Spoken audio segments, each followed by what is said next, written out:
What's up, Vape City? Lester here again. Another tutorial video, but this time it's for the SS Dripper. So, i-build na natin siya. So, ang gagamitin natin wire is 0.20 and 1mm silica wick. Available at Vape City, syempre. First na gagawin natin is loosen up the screws. Ayan. Loosen up natin yung screws. Tapos, same concept as the fatty kung paano ako mag-build sa dripper. So, unang ginagawa ko, galing sa mid, doon ko unang iikot yung wire. So, parang counterclockwise ang mangyayari. Then, iniipit ko ng kamay yan. Apply tension para hindi gumalaw yung wire. Kapan, screwing down the terminals. Tapos, target ohms natin is 1.2. So, gagawa tayo ng 5 weeks and then 3 loops. Babato natin sa full mech.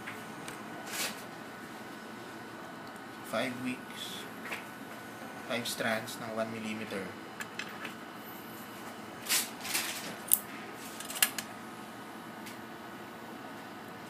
Tapos, you could use a pin para hindi kayo mahirapan sa pag-loop. Pero since sanay na ako dito, practice lang. Kaya nyo rin to. Walang pin. Kailangan nyo lang ma-establish muna yung first coil. So, galing doon sa first coil, madali na lang mag-loop. Make sure na hindi magdidikit-dikit yung second and third loop para mas maganda yung pagsunog niya.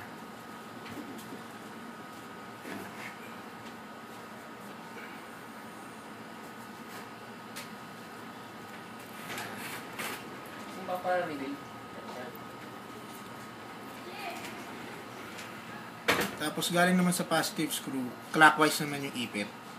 So galing outside, isang turn lang.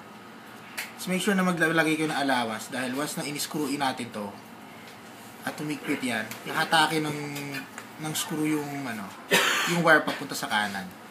So make sure na meron ka allowance kahit paano kahit konti.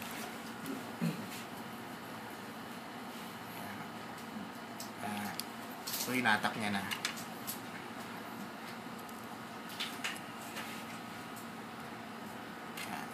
Tapos, pwede na natin putulin mga excess wires.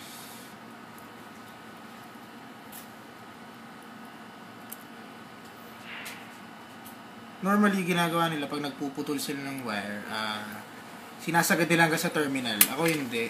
Kasi, pag sinagad mo at uminit to ng sobra, may chance na mag-loosen up yung build. So, mas maganda na kahit paano merong konting allowance. And then, to tune in ang rebuildable na to, make sure na walang didikit na mga wires sa terminals. So, ilalayo natin siya. Ilalapit natin siya sa pwesto ng air hole. And at the same time, aayusin natin yung pagkakahiwa-hiwalay ng wires.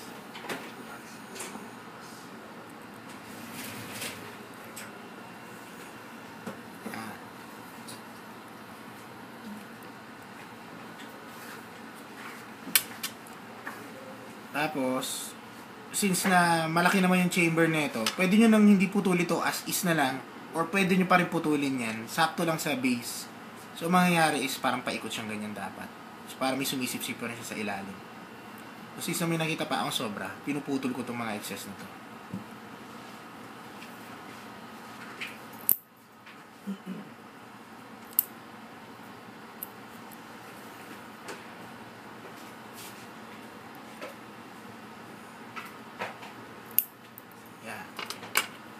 Tapos, lalagyan nyo na siya sa base.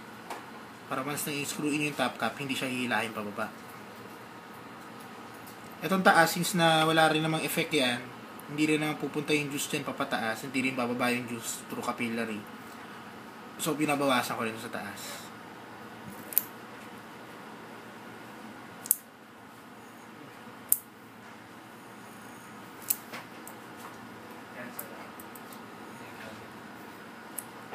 Yan.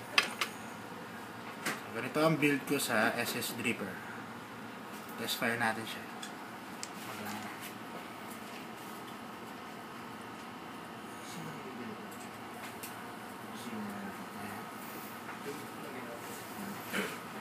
ganyang kaganda ang glow dapat. Test natin. Ang air hole, kailangan palagi nakatapat dito sa build. So, same as other rebuildables, like yung fatty, kailangan itong air hole niya nakatapat dito. Tapat natin maayos. Yan. Normally, ang kaya nito is hanggang 6 to 8 drops. So, hindi siya basta-basta nalulunod katulad ng ibang rebuildables.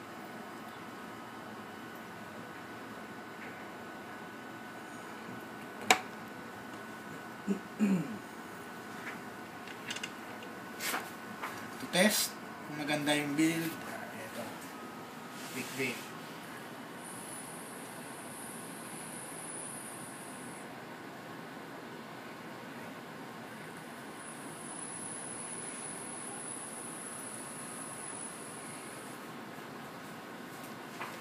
Yan, the SS Dripper, Vape on Vape City.